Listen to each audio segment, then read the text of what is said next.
Assalamualaikum warahmatullahi wabarakatuh. Perkenalkan, nama saya Devi Nur Alifah, NIM 20383022010.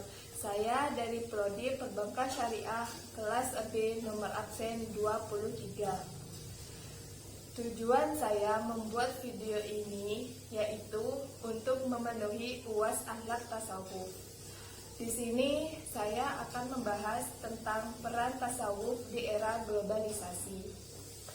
Zaman sekarang adalah zaman modern di mana kita dapat dengan mudah mengakses segala sesuatu dengan menggunakan internet. Di masa globalisasi ini, segala sesuatunya pun dapat lebih mudah dengan canggihnya berbagai macam teknologi canggih. Untuk itu, kita dituntut agar bisa memanfaatkan kelebihan itu dengan sebaik-baiknya. Jangan sampai malah menjadikan kita terjerumus ke arah yang salah. Ketika zaman mulai berkembang, yang membuat teknologi modern di dunia yang sekarang ini telah merasa kehilangan makna kemanusiaannya. Kehidupan yang dibelenggu oleh paham individualis, kasih sayang dan silaturahmi yang sudah memudar, manusia sibuk berkompetensi dan tolak ukur keberhasilan seseorang terletak pada materi. Sehingga tidak mengherankan jika akhir-akhir ini tasawuf mulai merebak dibicarakan. Sebagai salah satu jalan menangkal material dan sekular adalah melalui tasawuf, karena di dalamnya tersimpan konsep-konsep spiritual Islam yang cukup kaya dari dalam. Globalisasi berasal dari kata the globe, yang berarti bumi. Maka globalisasi secara sederhana dapat diartikan sebagai proses menjadikan semuanya satu bumi atau satu dunia.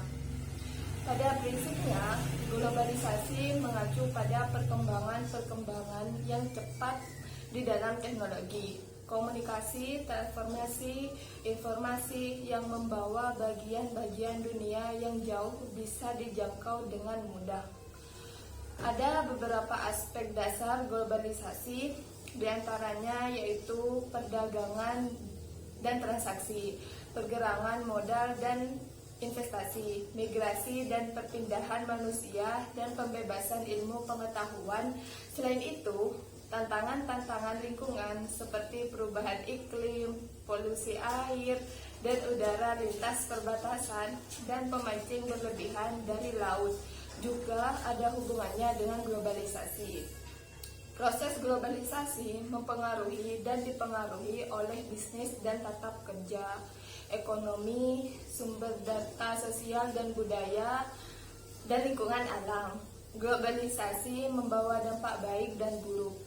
Realitas globalisasi telah menyebabkan pola hidup masyarakat semakin dilandasi oleh persoalan-persoalan ekonomi. Hal ini cukup mencemaskan. Namun perlu disadari bahwa globalisasi adalah sebuah proses dan belum menjadi sebuah produk akhir.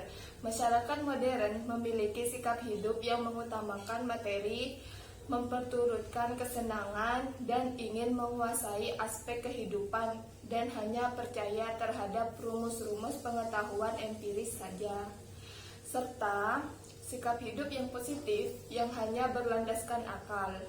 Pada jiwa seseorang yang seperti ini dikhawatirkan akan terjadi sesuatu di kemudian hari, seperti yang Allah janjikan akan membuat bencana di darat dan di laut sebagai peringatan agar manusia kembali ke jalan yang benar.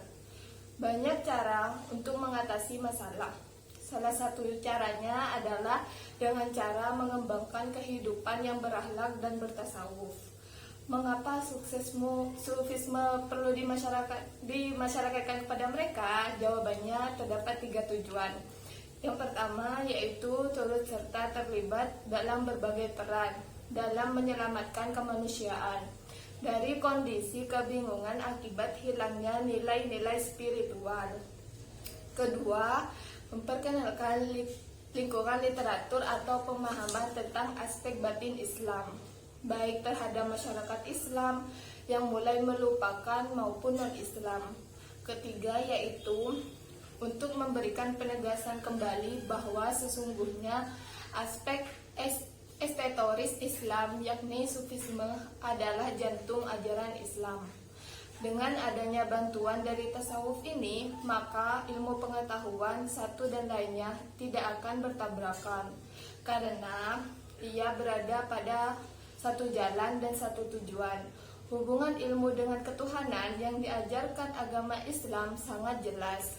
Ilmu mempercepat sampai ke tujuan, dan agama menentukan arah yang dituju. Tasawuf juga melatih manusia agar memiliki ketajaman batin dan kehalusan budi pekerti. Sekian dari saya, kurang lebihnya mohon maaf. Wassalamualaikum warahmatullahi wabarakatuh.